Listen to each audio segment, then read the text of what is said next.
Good evening. This is the Elliott Wave Daily Update for the S&P 500 and the NASDAQ 100 for Wednesday, September the 11th, 2024. And I'm going to start with the S&P today, and I'm going to be looking at the 4-hour chart. First, boy, you know, I've said so many times it was an interesting day. I try not to include that often, but today truly was a very interesting day. And if you've ever really tracked a triangle pattern, and as it's coming to its conclusion and what your expectations would be, and then couple that with following the flows, as I call them, which is the capital flow, the options flow, and the gamma accumulation or just positions at different strike prices. When I coupled those two things together, today was an amazing day. And I had reviewed, and actually I may have even mentioned in last night's update, where the levels were that were for the volatility triggers in the S&P and also in the NASDAQ. And on the basis that the market closed just below those levels, and the expectation or the anticipation would be they had a chance of breaking it during the Globex session. So I gave them in last night. Now in the S&P, it was 5507. Now, I also discussed that level also would bring about a situation where above that level, a sustained move above that level would suggest that the success of that volatility trigger, but the implication is that it would shift the negative positive gamma marker back to positive gamma, which then suggests the risk on trade is in full force. So it early, now I'm going to just, I'll come back to this chart because I want to show what actually happened, and I go down to the hourly chart. And what we can see is that early, the market within the opening, so it actually was after, I believe it was after the CPI was released. And we saw a high at 5507. So it went up and it touched it. It didn't break it. So after CPI, market went up and it was heading like it was going to continue to go higher, touched just 50 cents over that level. And the NASDAQ actually did the same thing, but went a little bit further, which started to give the illusion that, oh, okay, we're breaking, and so we might see this intensity switch to where we're getting more buyers, where the buyers are coming in. We're getting that adjustment period that will happen when the volatility trigger is triggered. So, but that did not happen. In fact, the market turned and started to sell off. And that was by the opening bell this morning. And it continued to sell, and it continued to sell, and it went all the way down.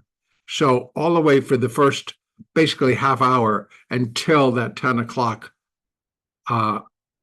came, and then it continued to actually sell. And so it really presented a situation where it was like, okay, wow.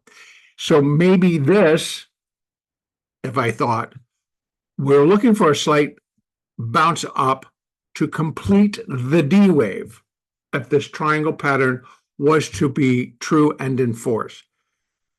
Well, that's what happened. And then we were looking for, what we would look for outside of that would be an E wave, which would be to the downside. And that's what happened. And it held the trend line. If anything, it might have just slipped slightly below the trend line. I'm not including it. I mean, it's here, but if I were to put it in, it would have just gone below that trend line, which is quite acceptable. Now, then it started to go turn, and it started to just tick, tick, tick, tick, tick, walk higher, walk higher, walk higher. Not race higher, just walk higher. But the buyers were consistent. They were consistent. So if we're looking at 15-minute bars, you're just going to see that they're all back to back here. They're just green. We had one little pullback, and then we had another one. We had a little bit bigger pullback. And then look what it just started to do. And really what it was, it engaged in the risk on trade prior to breaking back above 5507. So 5507 came in right about there. But you could already see that we had 30, an hour, hour and a half, about an hour and 45 minutes of pretty strong buying. Now, in anticipation that's where it was going to go, I mean, I don't know. So that's why I find it very interesting. So because the other thing that kind of fell into place was that once that triangle is done, the market will thrust up and out of the triangle pattern. And there was the trend line for going up. And guess where it crossed? Pretty much right at that volatility trigger. So it broke up and out of the triangle and then broke the or exceeded the volatility trigger and triggered that vol trade. So it was risk on. Much, much more apparent in the NASDAQ because of the stocks that they choose to really go back into are basically the Mag 7. Now, the Mag 7 are all in the S&P, but because the S&P is 500 stocks versus the NASDAQ 100 stocks, and the weighting, it's pretty heavy. You know, Apple is still the heaviest stock in both, and so that part all works out. But it was just the absolute taking anything that got put out there. Buy after buy after buy after buy, and the market just started to go up. So the entire turn was, I think this the market was up slightly, then it was down. And at this point now, I believe the S&P was down 70, somewhere up in there, and or even 80, and then turned, and the S&P finished the day up 53. I mean, it's still trading a little bit. They got about another 30 seconds or so. So what a day. What a turn. Now, the Dow Jones was down like 600 and turned and closed up 125. So it was, and it was up higher than that. The NASDAQ was down, I can't remember, but I know it was more than 100. And finished the day 385.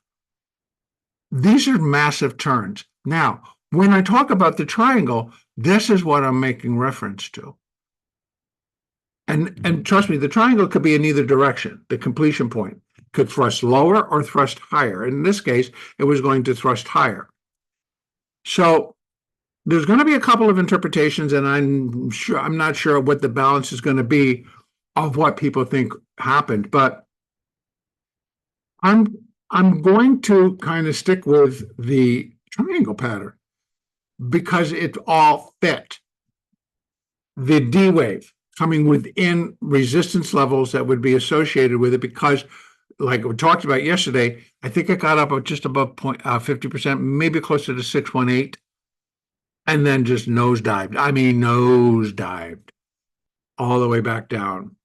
And then it kind of, I think that was 786. I mean, it was pretty big, but still within that realm of reality. And don't forget, an E wave can just break, a little bit or break below that trend line. And then once it's done, they thrust back above and then out the other side. Now, here in both, but in the S&P, I'm going to leave it because I don't like any other interpretation, because it's trying to put this as a impulse. Is this like you can get away with putting that as an impulse, but this wave one would be pretty weird. I know I did it before, but on reflection, I'm like, I really don't like that. So as you can see, it's like pretty strange. So diagonal, well, maybe, but I'm leaving it as an A, B, C, and a B. So this is the A, the B, the C. The D is hard to tell, but let me go back down to that hourly chart. There's the D, right? C, D, E. E was fast and furious. And the thrust was fast and furious. Look at the bars on the 1 hour chart. Once it was done, 1, 2, 3, 4, 5. 5 hours of upside. 5 hours. Internally, yeah, we had pullbacks, some a little bigger than the other, but basically hourly up. And it thrusted above the trend line. It's up and out of the triangle. Now, some of you guys are going to come to me and quote me, Elliott, that it would be coming back out to that 4 hour chart. What we'd be looking at is the width of the triangle, and that would be closer to here versus here. And I'm like, yeah, well, that thrust might just keep on going tomorrow. I think the one thing I've never seen, and if somebody else has found it in print, copy paste and send it to me, michael@mjf1partners.com. I want to see it, where somebody's actually writing that the rule is that it has to thrust out of the center part, where the largest width is, and that would actually be here to here.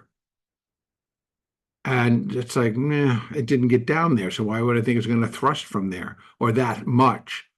And to be honest with you, if it's in minor wave 5, it's going to thrust higher that much, because here's where we're looking.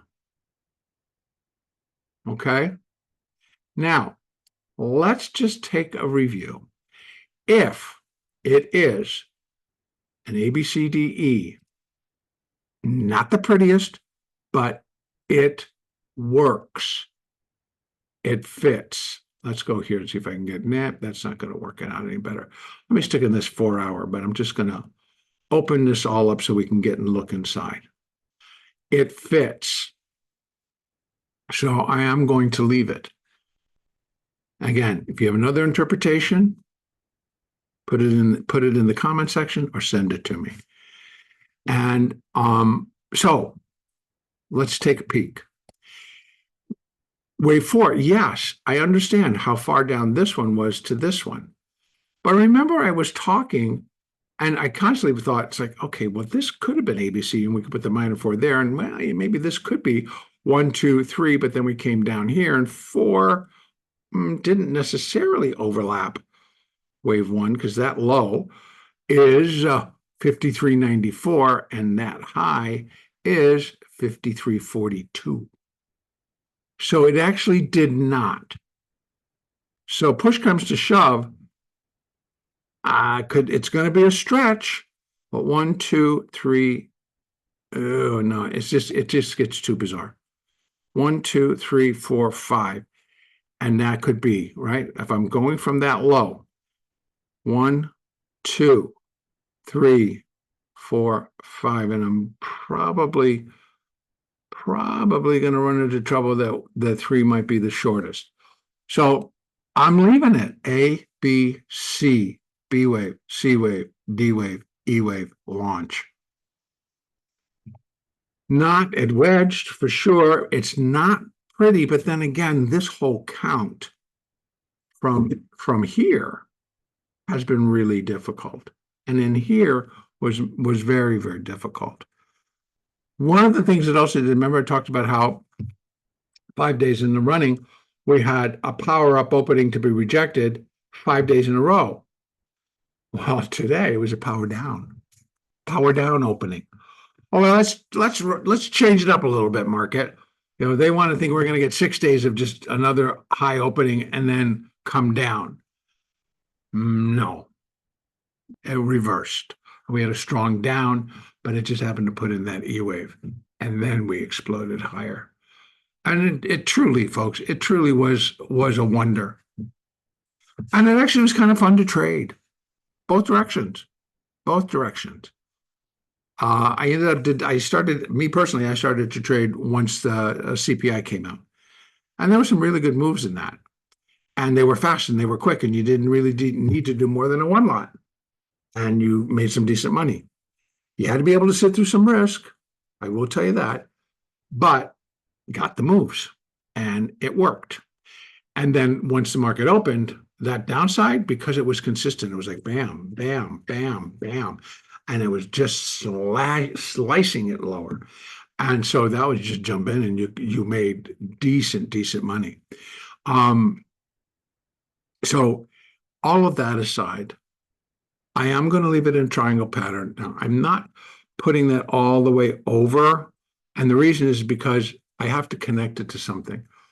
So otherwise, the thinkorswim just keeps that line going. It keeps that line going. And then we got this crisscross of lines out on the weekly chart. And I just put it to where it needs to be. But you can see the triangle. You can see the formation. The A and the B were pretty wild. But ABC, wave C, ABC, wave D. This was the strange one, but I think I'd have to go all the way down to 15 or even to 5 to get that ABC coming down, and then the launch. Now, in that launch, we're really going to look for 5 waves, right? So let's go right down to that 15-minute, see what I can get. Look at this.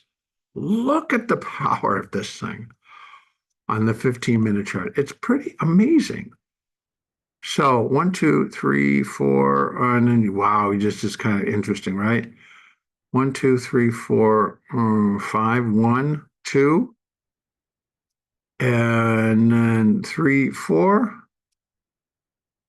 1, 2, 3, a little 4 and a 5, and then it'll be the first 5 up, and we can put a wave 1 of minor 5. Minute wave 1. Pretty fast. And look at that, 54.11 or 54.12 to 55.67. 155 points turn. That, for the S&P, that's a solid move in the same direction. And it broke. Now, we're going to combine all of this because what I talk about, we witnessed today. Once that volatility trigger was successfully triggered, you saw everything start to fall into place. They started to do it here. You saw that little pre where they were coming in and they were starting to do, they were selling vol. Then it started to drop. And vol reversed. And I thought it really was kind of like, made me feel like, oh, they're covering that trade. They're getting out of that trade. Well, they may have put it on. Now they're getting out of that trade because they were hammering the stocks as well. Then it started to come back again. And once it did break the second time, then it was ignited. And it just went.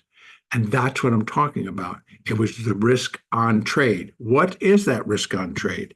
They sell the VIX. This was up over 19 this morning. You see where it closed. And so they sell the VIX. That's cash. So now they got the cash coming into their accounts. And what do? They go into the underlying stocks, underlying components within the S&P, within the NASDAQ, or whichever index is being used, and they buy the volatility of the underlying.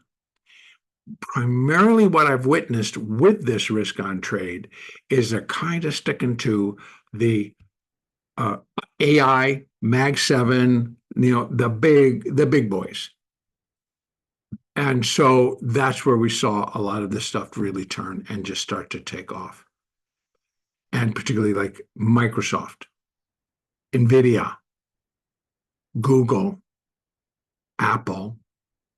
Now, both Apple and Google are kind of getting smacked around, and everybody wants to buy it, and then they want to smack it because both are now being held by the European Union High Court that they're responsible, or they will have to pay fines.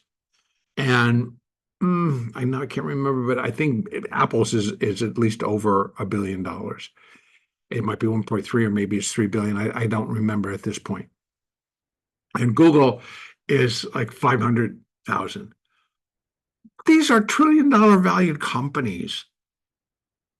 They may appeal them, but it's like if they really were forced and they had to cough up the dough, I think it's very possible they're just going to do it, be done with it. And what we'll see it being reflected on an earnings report. X amount, writing it off, booking it for, payment to whatever. So people start selling the stock because it's going to affect earnings. It's like, pay attention to these stocks, to these companies, particularly Apple. Now, while this was all happening, Apple does their presentation, which was already booked and ready to go, to show off the new products, the iPhone 16, which now is going to have a lot of has AI built in.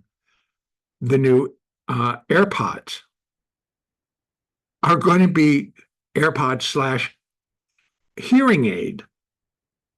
I mean, I think it's incredible that the company is doing this. And it's not just because I'm an Apple fan, which I am, but overbought or oversold or all that still applies, even though that I believe that Apple is a strong, well-financed, well-run company and will have products that will have the faithful jumping up and down. But it's not going to walk away from and always just go up. It does correct, but I always feel that even during a correction, it's still strong and it will weather whatever storm is pushing the price. So it's one of those, anchors, I believe. And in the long term, unless we move into a severe, corrective phase, which we probably will once we're done with intermediate wave 5, which we're not even starting that. We're only in minor wave 5. But once all that's done and we're up and we're finishing a primary fifth wave and then finishing a cycle third wave, that's going to be bigger. And I don't know if I'd want to hold on to a long position in Apple, one that maybe I got long at 180, because the prospect of where that company can come back to, why do I need to hold the stock? Or if I do, I'm going to put a bunch of puts underneath it, right, to cushion the blow. In any case, I don't need to talk about options.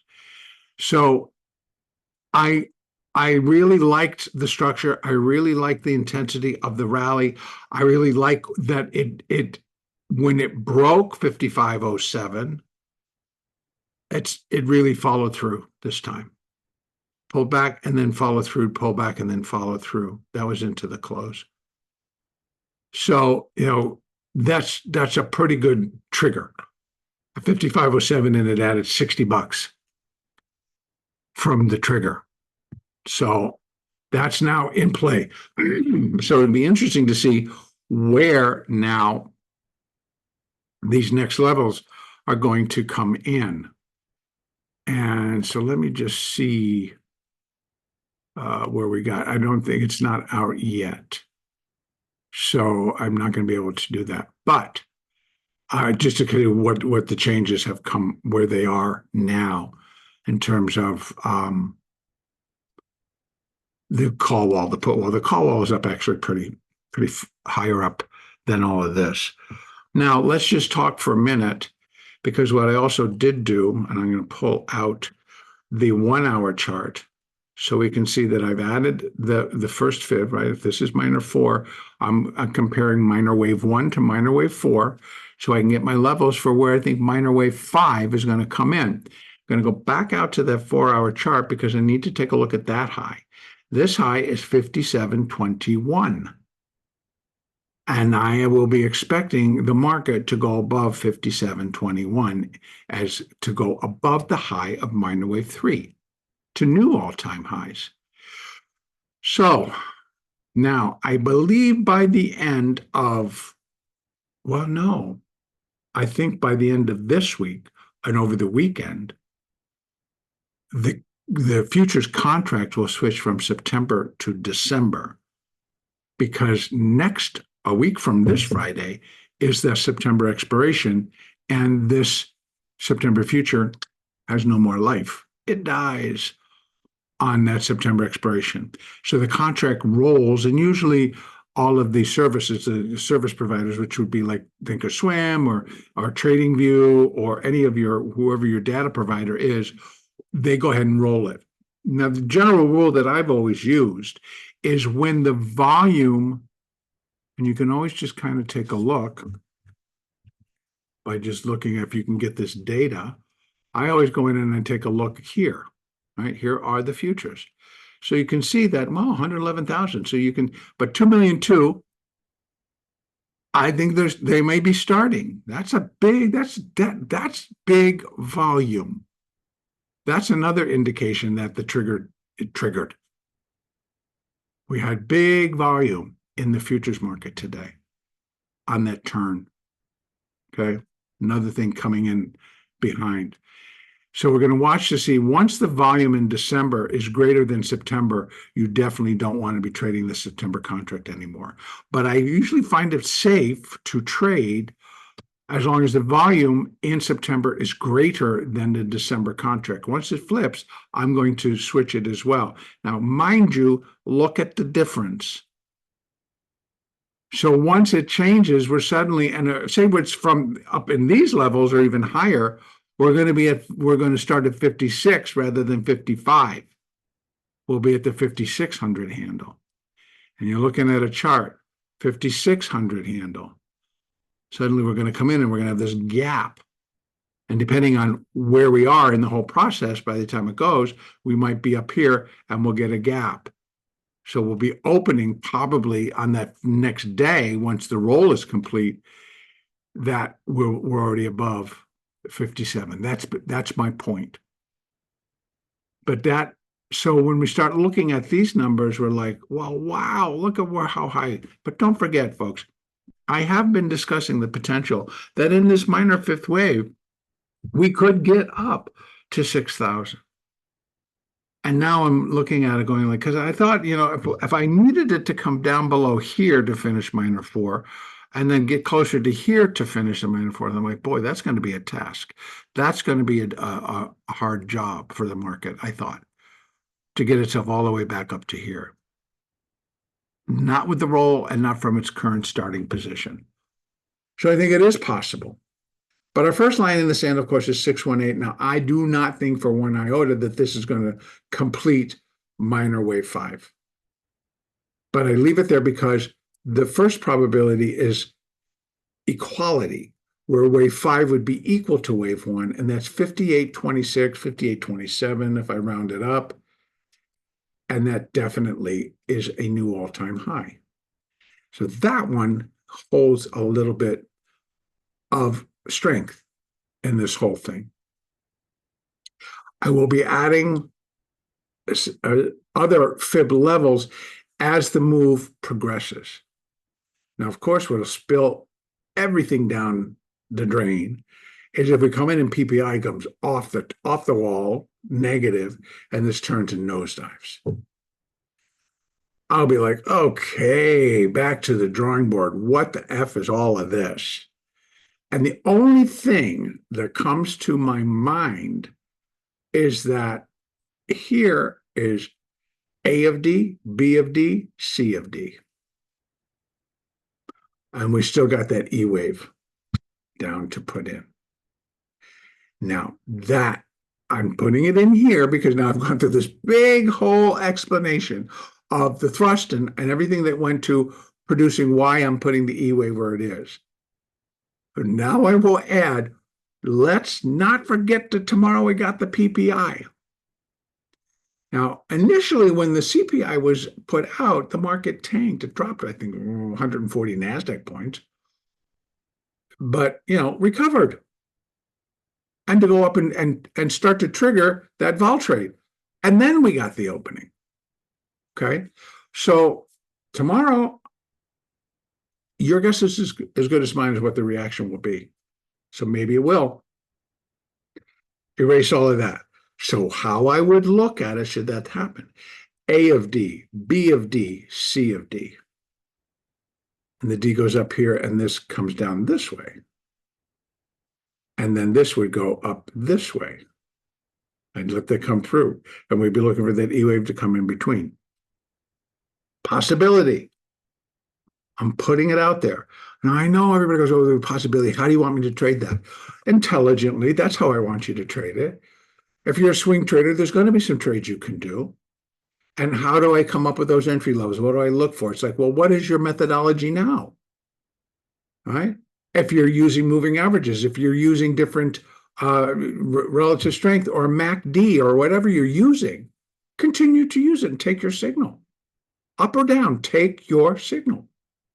Do your trades.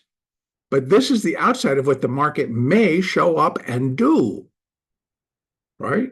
We have an important economic piece of data being reported tomorrow before the market opens called the Producer Price Index. Producer Price Index is another reflection of inflation, but it's on a producer level versus a consumer level. So CPI, Consumer Price Index, that's what you and I, as we go to the grocery store and buy gas and do all what we do. And by the way, they conveniently, most of the time, leave out food and energy in that calculation, and it still came in 0.1% higher. They were looking for 2. They were looking for unchanged there. And that's why we got that big dip. Because, comes in higher. Oh, and by the way, the bond market went, so we're going to go down. So everything kind of went, blah, blah, blah, just nosedived. And then it all recovered. Oh, everything's back. Everything's okay. Okay, good. So here we sit. I do think that the triangle is complete. But I also now, because as an Elliottician, I will always present to you, here's the preferred, what would the alternate be? The alternate would be that it's ABC and wave D is completing up here. And now, if we get, when Globex reopens in 50 minutes or so, that they just keep buy and buy and buy and buy and buy and buy and buy, then it's just going to add evidence to the fact that wave D is where it is and wave E is complete, and we're moving higher in minor wave 5. And if I break this down, if we drop it and we take a look on the 15-minute chart, what are we looking for, right? Well, we saw, what we say, 1, 2, 3, 4, 1, 2, 3, 4, 5 of a 5, and we're going to put a 1 up there. Minute wave 1 of minor wave 5, and then we're going to get a minute wave 2, which is a correction. But don't forget, it's going to be maybe, 382, 50, 62% of wherever this one ends up finishing. Run your fibs. So instead of saying, well, the market should just keep going up, it's like, no. 1 up, 2 corrects. 2 corrects wave 1. 4 corrects wave 3. 3 is most often longest and the strongest. Waves 1, 3, and 5 often produce, because it's a minor degree, often are going to produce within it, even on the minute degree, 5 waves of their own. It will be in that third wave we're looking for wave 3 to extend, and that's usually wave 3 of 3 puts in its own 5. So you get 1, 2, 3, and then 1, 2, 3, 4, 5 for wave 3, and then 4 and a 5. So we're going to build. And so we may finish 1, pull back into wave 2. Now, maybe they go up here overnight and PPI comes out and gives us wave 2. Or PPI comes out and they really don't like it and they decide to do the old slaughter. Everything is on the table. Just be prepared. Moving averages. Look how beautiful that turnaround is on the 15-minute. 200, 50, 20, 13, all pointing higher. Let's just walk this back up. Let's take a look at the hourly chart. Not as positive, but getting there. The 20 and the 13 back above the 50. Look at the 50. Look at that 50 on the hourly chart. It was flat, starting to go down. They went, no, okay, we're good. And now we're here. And even the 200, notice, starting to curve to the upside. The 13 getting ready to cross the 200. That's just the power of today's move. See what's doing the moving averages? So another tool is like, well, okay, I'm getting a little bit different, additional confirmation from my moving averages that, yeah, we're going to go back. We're going to go higher. We look at it on the hourly chart here. That's beautiful. That's beautiful bullishness, I'm going to call it. That's kind of what we look for, thrusting up and out. That's what it's doing. All right, let's go over and take a look at the NASDAQ before I really end up talking too much. All right, so let me go back out to that 4-hour chart and let's open it up in the same fashion so we can take a look at what's inside of all of this. This one was a little bit cleaner, I feel. That here we have, yeah, there it is. There's the A wave. So here we have A, B, and here as well, you can see ugly. So it counts better as A, B, C, B, and then so C wave there, B wave above. And then we had a 5 waves down, but A, B, C. So it also was an ABC for a C wave. ABC, D wave, straight down E wave. But I took it all the way down. We can go all the way down to that 15-minute chart and look at the inside, and you're still going to go like, whoa, okay, where's the A and the B? Where's the C? Which is all one big foul swoop. So it could have been in here. That's on the 15-minute chart. So it's just really hard. Okay, let's bring it up back here so we can kind of look inside. The D, the E, and then we launched. Now, here as well, in the NASDAQ, that volatility trigger was 18,916. This high was 18,927. So in the NASDAQ, they actually did trigger it. And I started to see them start selling the volatility. And then the market opened. Notice where it opened. 860 ran to 927, and the low was 773. And it went lower and went down to 547. It was amazing. It was amazing. From that high, right there, at 18,927 to 18,543. 400. 380. And we went up an equal amount. 600, 700 something. I mean, almost 800 something, really. By the time all is said and done. Down, up. So if we went down 380, had to go back up 380 to get us up back to even, and then went up additional 380. Okay, 760-point turn. That's big. It's huge. And very fast, very fast. Once the volatility trigger got triggered again, and we'll walk it up. There it is right here. It stayed in the same place. It did not move. So 18,916. And it really was right about 916, right in there. Then suddenly it got right there. Okay, we pulled back to 908 and then shot like a rocket. Boom. And then now we got about 19,000.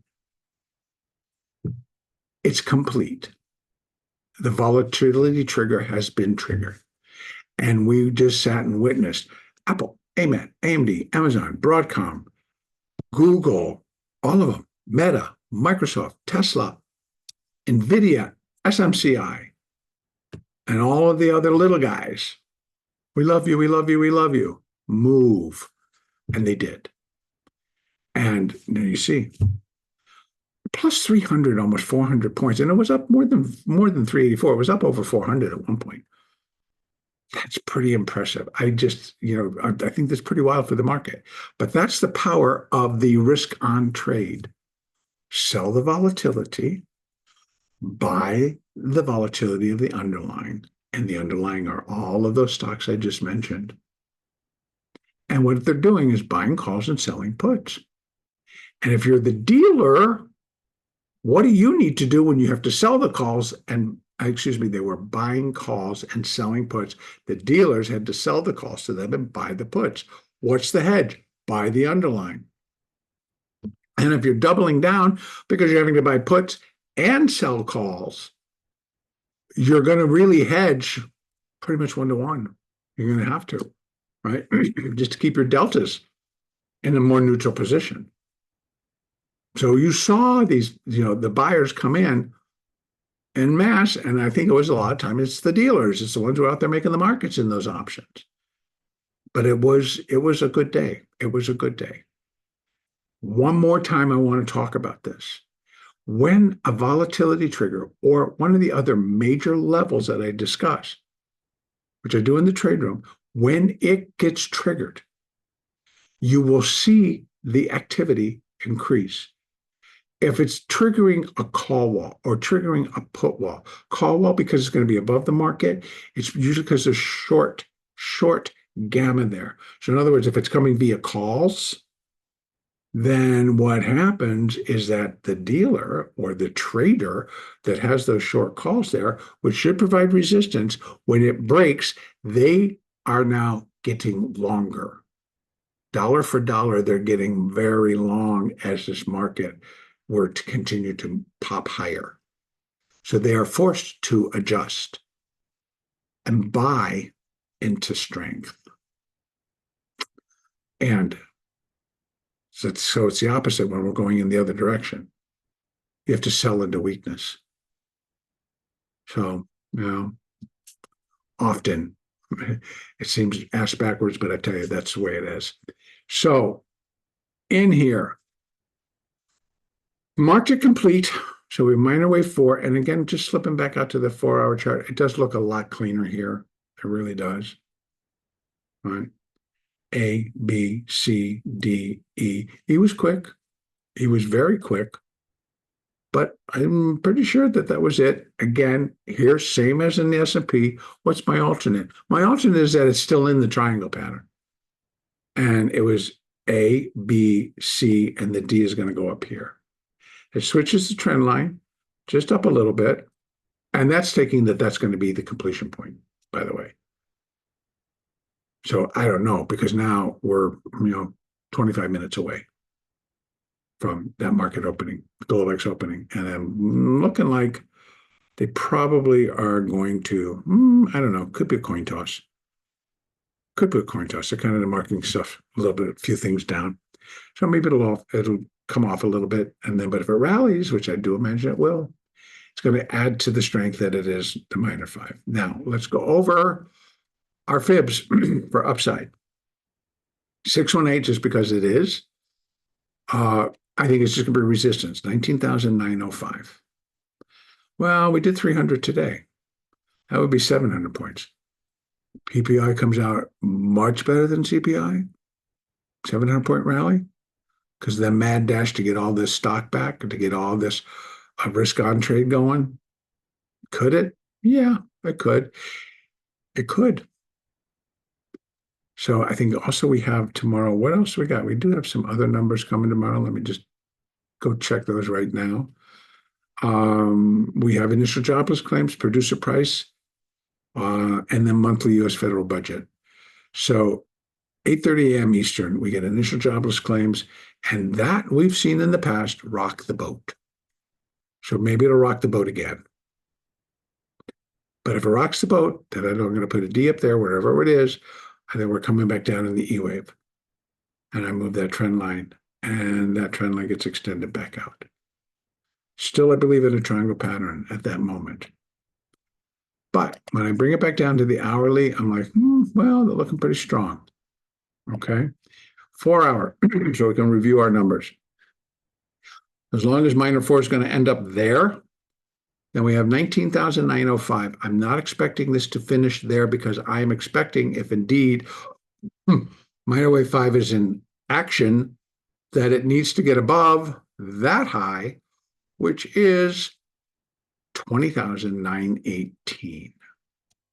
So even 100%, which is the first strongest, most in common area, that wave 5 is equal to wave 1. And that comes at 20,745. It could, but then if it gets up here and it fails, then that's what it is. It's a failure because it missed the mark. But that's pretty high. And if it fails, it fails. We'll see. I'm not saying that's what's going to happen because I have no idea what will be going on there. 1.618, though, takes us up to the new high, gives us enough space in between that high and this high, and it comes in at 22,104. Right now, high candidate. Secondary, here. This, don't think it's going to come into play other than a resistance point. And that's about it for today. So I'm going to try to keep this at a reasonable amount of time. And most of my feelings, most of my thoughts were packed into the S&P. Much of that can be reflected over to the NASDAQ as well.